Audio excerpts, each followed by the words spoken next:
Hi guys, welcome back to the Link Up. In today's episode, we are discussing mental health. But before we carry on, please subscribe to at All Day TV, hashtag our Link Up, and follow us on our social media. How do different races deal with mental health issues? For example, depression and anxiety. My name is Eva Harris, and today in the studio, I'm with the lovely ladies. Hi guys. Hi, I'm Lundu Ngwese. And I'm 5 Stone. Yeah. Mental health. Yeah, mental health. Well, look, it's something that a lot of people don't take seriously, but it's something that is very, very serious because it's all in the mind. You know, Steve Biko once said that the most powerful weapon you can use to defeat your enemy is the mind. So when your mind is, I don't know if I should call it sick, but I feel that's too much, But if your Maybe mind, sort of becomes the enemy, but maybe also enemy is a big word. yeah, Something like that. if your mind is not in the right track, or if you don't see yourself, for example, self-confidence, if you don't see yourself as beautiful, as loving, as caring, it's all in the mind. So how you think becomes how you reflect. You are what you think, basically. So as for anxiety and depression, that's where it all starts, in the mind. So it's something that we need to take very serious. So in a case like how we are all African, so we're kind of familiar and with our specific race, and how maybe different races deal with depression and all these other mental health topics Yeah. differently. From my background, it's like mental health is not something that's taken seriously. It's like when you're depressed, it's Right. like go Get wash over the it. dishes whilst you're depressed. We don't care. Like just move on. Yeah. So like in our culture, it's I mean, now as adults we're getting more, we're in a woke generation, so it's that thing that like it's starting to become very sensitive. And how has it affected us, like to this point that we were raised in an environment where mental health is not a, like, it's people ignore when you say I'm feeling depressed, I'm feeling anxious. And if you would compare to the Western or even the American, different outside, It's a it's matter almost of seems not, like they are more into this whole mental health issue. yeah, So- and they take it seriously. Like you were saying that you say maybe you're depressed, or people will see that maybe not your usual self, but they'll just like get over it. Like go to work, go to school, or continue what you're doing. You'll be fine. It's the same thing as maybe seeing a therapist or someone when maybe something happened or you're not feeling okay and you need to see someone. But then others have not even accepted that. They're like, why do you need to talk to someone? Why waste money on talking to a stranger? Just get over whatever you're feeling. And it's not as easy as that. Interesting that you mentioned that, because it's almost like there's a stigma that comes with mental health. Well, if you say maybe, because bipolar, for example, I'm not sure how much you're familiar with bipolar, but there's almost like a stigma that's always tied to a mental, someone with a mental health condition or mental condition or something like that. So even in our different races, it's how we deal with these things Differently. differently. So I'm from Zim, and many times I'm only noticing now that this person's on the street or they're deemed crazy, but they're actually suffering a mental health issue, and how they were treated, and to that point that they rock bottom, like almost nobody can help them. It's because we're raised not to think that mental health It's serious. like a and serious it's way there and and it ever affect it you. exists. I think that's the thing. I think it also comes down to, it's like the same thing as illnesses or cancer. There's a story that we are watching at home, and then this man is told that he has cancer, but then he's like, cancer is a white man disease. Another thing I hate about hospitals is that you come to the hospital, you have a headache, and then you leave the hospital, you have TB. So you can't tell me that. Exactly. And my own personal experience or encounter was last year. It was my first time experiencing this whole anxiety thing. In 2017, there was this lady I met. She would go on about how she has met anxiety medication And so it's like, geez, like what people just like to claim these these things. Like, man, I got anxiety. I even rolled my eyes. So last year I went through a dark phase for a period about 3-4 months, and within that period, I think it was a depressive period. At the same time, it was my first time encountering physical anxiety. I always thought anxiety is that thing that you're thinking. It's like internal. It's not You really can't really tone really like you. You're just physical. like, man, I'm just anxious. So my first time experiencing anxiety helped me to understand when someone is saying that they are anxious, and helped me to actually relate or be able to be sensitive when someone else mentions that they're having a mental health issue, you know? I think it also goes back to the point of maybe looking after yourself. Like not even like your mental health is part of your health, because you need to be okay mentally for everything to function She properly. mentioned it in the beginning. Because I remember also it was I think in 2018, yes, early 2018. I was not okay, and then I knew that I was not okay, but I forced myself to go to an interview, and it didn't go well because I wasn't coping with anything. Like I didn't even want to be outside. I didn't even want to be with people, let alone being asked questions about a job or what I can do. So it really does have a big influence on your life. So we need to look after ourselves. Have you experienced any? I haven't, but what I do know is people with anxiety or depression, they wouldn't really tell you, okay, look, I'm depressed, right? But you would see in their habits, like this person maybe doesn't really care about how they appear when they're in front of people. They don't care like what time they wake up in the morning. You'll find that the sun is shining, it's 3 o'clock and they're still sleeping.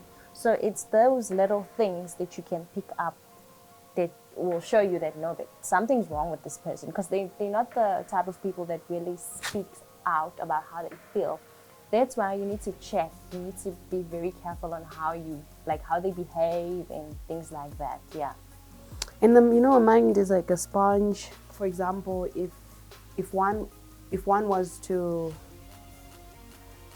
just ignore that whole stigma thing, but then just ignore the fact that you having a mental breakdown. Besides having to always check yourself. Sometimes you fall in a place without knowing that you actually. Yeah. My depression last year, it was. I didn't even know that I was depressed until it's like you. I just thought I was tired. I just thought man, it's just a bad day, man, and this bad day turned into a week. Into a week. So it sort of like falls into a routine that this is just how I'm feeling right now. So that's I think it's something that we should, if there's any way, would make people aware. Like there was mental health day just when on the mental awareness day. Yeah, it's just recently. So I think it's helpful that people are informed about these things. And not everyone has mental issues. Yes. So sometimes when another person might be going through an episode that they're falling apart, or whether they're depressed, or whether they're feeling anxiety, or whether it's like a bipolar episode, one who is not, like, I only managed to start being sensitive to these things when I personally experienced it. So like, how do we inform people that, or how do we make people understand that, I think it's more about like putting information out there, as much as we use social media. So maybe organizations that deal with depression, anxiety, and to even adverts, because we visit YouTube all the time. Like maybe to have these pop-up adverts about that, so that we learn, we read, we know what to. And make people understand that there's nothing wrong. Like it doesn't have to be. It's like also sometimes you stigmatize yourself. Like you yourself are ashamed, and no one really is bothered so much. In fact, people want to help and then asking for help is okay. And it's okay to ask for help as well. So I think it's just that thing that in different culture, like the whole, how like different cultures, how they deal with these mental health things, that we should just do away with culture to some extent, because someone will tell you in our African cultures, not everybody, but they'll tell you that you got bewitched. Yeah, and that's another thing. I think that's always the first thing first. That's the thing. Like, and then that is tied to a lot of other things. And next thing, this person really can't pick themselves up for real, because and they end up believing that they okay, believe I that was this is good. what Yes. happened. So now instead of focusing on healing themselves, they're focusing on the person who actually bewitched them. Like, Because you who is believe it now. Is it my cousin? Is it my neighbor? Is it my husband's family? You know? So these are things that we should really take seriously. And I think we should like really wake up, you know, in as ourselves, we need to wake up. And also, you know, we have to fight. Like, besides, you know, falling into that thing that of accepting that this is what's happening, you also have to fight, because your body is yours, your mind is yours. No one is going to help you except you, you know. Yeah, somehow. Like, growing up, I see that no one is coming to save you. Like Bonang has said that your parents don't even owe you anything. Yeah, Like, no, as they much as they are your parents, but they don't owe you anything. If like, they're being there for you, they really love you. You need to save yourself. So that's why I'm saying that it's okay to ask for help. Like, if you feel that I can't do this anymore, or I'm stuck or whatever, just ask for help. Because no one is just no one is gonna just kind of guess like get out of their way and just come to you, and you're the princess. So we have to fight on our own. We have to fight, and we also have to be so aware of these things that, you know, you yourself would know that I'm not okay today. What could it be? What's the trail? What's triggering it, and things like that. And the minute you feel that, okay, I'm emotionally drained or I'm not feeling well, make it a point to talk to somebody that you trust about it, because talking heals, you know. That person could advise you, or that person could tell you that, no, you know what, I'm going through this, which is much worse than what you're going through. So it's always better to have that form of communication. Yeah. And I think sometimes people are scared, not scared, they're skeptical about sharing with someone they know. Because sometimes, you know, when someone lets you know about something, their perception changes, like how they see you changes. Yeah, and they start to So judge you. even talking to a complete stranger, you might be able to just like pour out everything more than just holding back. Cause I believe that write it down. Talking to writing it down or talking to a stranger. Because at times we feel judged by the people that we know. Yes. Like, my friend, what will they think of me if I tell them this? Or they'll gossip about me, like with other friends or something like that. So that's why at times you feel like you don't have a safe space to share whatever that is happening with you. And also, like, relating it to relationships and stuff, like how do these things affect, like, not just, you know, boyfriend, girlfriend, marriage, but like friendships, just relationships in general. How, like, mental health would affect relationships. Another thing, I think we are quick to judge. Like, maybe your friend would talk to you like every single month or week or something, and maybe if they sort of distance themselves from you, you start saying that maybe you guys are no longer like on the same page, or you live the same lives. But maybe it's because something is happening with them, but we never like sort of ask questions or investigate or go check up on them. We also just like let it be back. like, oh, so okay, you're gonna it's be like fine. this. Yeah. You don't So text me, I don't I text got my you. pride too. Yeah. Yeah. So I think it does It affects very much. This because at times we lose friendships, and you may find out that it was just over maybe a mental issue, but then your pride got in the way, and then you just thought that I'm also not going there. And next thing you hear, that person committed suicide, whereas you could have Thank you that you brought up that topic of you know? suicide, because I've noticed that, you know, depression sometimes is tied, you know, to... So you get suicidal thoughts. For me, it was like, you know, things that I just really need things to work out in life. Finances can really depress you, but how about people that have everything that they have in life? Like everything, they have family, perfect, everything. But I think another thing is a matter of like peers, when you feel like your friends, things are happening for them, or your cousins, like, and you more or less the same age group, and you're like, they're doing well, and then you're like, I'm at home but I'm not working, or things are not going well, and then you start like questioning what's happening with me, like what's wrong with me. Or sometimes it could just be because, you know, I've got everything, I've made a brand, a name for myself, people know me as Pfizer, but now I can't go out and do the things that I want to do, because now I have to pursue this brand that people know as Pfizer. Expectation. I have to live up to people's expectations. If I do this, people are going to judge me. I have to keep a clean profile, you know, people follow me, people love me. So I have to live according to how they see me. So, It's like now they're controlling So I'm not you. happy, you see. And then it starts causing that doubt in your mind. You start questioning yourself and things like that. Yo, like something just came to my mind that, you know, is there any way that like would be able like to even we might not all be familiar with it, but it's that thing that like how do we like stop it to the point that someone gets to a point of committing suicide? How do we, like, we can't control it? We get sad, we get these days that are bad, the days Usually that are they say good. that, I don't know what percentage how- it is, but they say that someone who commits suicide has said it before, like in many times some conversation, and we never really. So take sometimes it you should be able to like Listen. listen, pay Listen attention a lot, to yeah. people, like, so you know just before they. Yeah, like get if to my a friend point was of to do taking this, like we themselves used to go out or maybe whatever, and you're not doing it anymore. Like question all of that, or they used to do that or write about that, or they don't feel passionate about that anymore. Like what is wrong? Don't just like let it go. And also, I think, you know, one of the things that really causes us to fall into depression is like society expectation. True. I just thought of that guy Avicii. He was an international well-known DJ, yeah, and he had every, like, I mean, if I was Avicii, I would never even die. Exactly. Like, I would think about it. You have money, it's like, what's wrong with you? Like, Because you have everything. So it's that thing that you think about, like, what could have been the cause. And I read a few articles that talked about how he was constantly saying that I'm tired, but you know, you have managers, you have people that are behind you, fans too, you know, a lot Exactly. of It goes back to celebrities. what she was saying, that they'll say that you have people that look up to you, you have events to attend, you have Yeah. this and this to do. So like how do we, like, the person, how do I just like the pressure, man, like I don't care. Like I don't care what people think, man. If I was a Avicii, I'll be like, no, man, I'm not performing. I don't care if you guys are not getting paid. I don't care.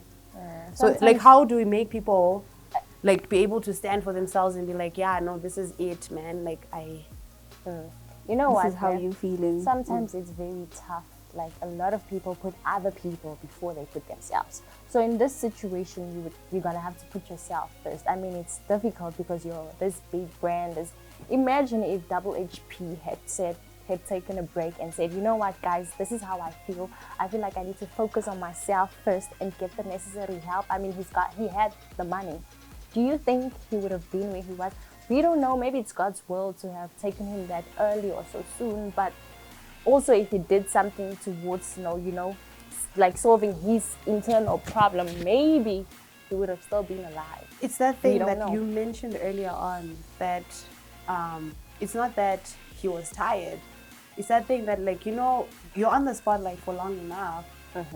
So you expect people to like you the same way from the beginning. Like people fell Yeah. like In love with that yeah, they voice, also fell out of the love with hip-hop, him the at some music. point. So he's expecting to have this attention. He's expecting to have this, and like it's just not coming. Like I can't get gigs. What is happening? And it's just that, like, inside, what has caused him to go to that point of taking himself out? It's because, you know, I'm also feeling bad that like nothing is working out for me. But I I used to be think- this big shot, and now I think the most important thing is to realize and take it as seriously, like when you have a panic attack or you have a headache that is not ending, like, and then you decide to go see the doctor. Like, do the same thing when you don't feel emotionally okay. Oh, actually, thank you that you mentioned that. I just had a. I was having symptoms of, like, when someone's like falling into depression, like serious depression. So you have a bunch of symptoms, and I was one of those people that I'm always like, nah, I would never be depressed, man. Like me, nah. So I was having these symptoms. I would have like weird headaches, and something would, like, at some point my arm would be heavy, but that's related to anxiety. So I was telling my mom, and she's much in the medical industry, but at the same time, she has that African cultural mindset, Yeah. possibly. So she didn't want to tell me what was happening with me. Like only 2 weeks or 3 weeks later, her best friend, who's a clinical psychologist, is the one who told me what was happening with me. Exactly. Like, we don't take it seriously as Africans. Like, we always think, yes, like, you are Like being she can see reached that it's first, exactly what's or- happening, but She's like, no, I'm not gonna tell her.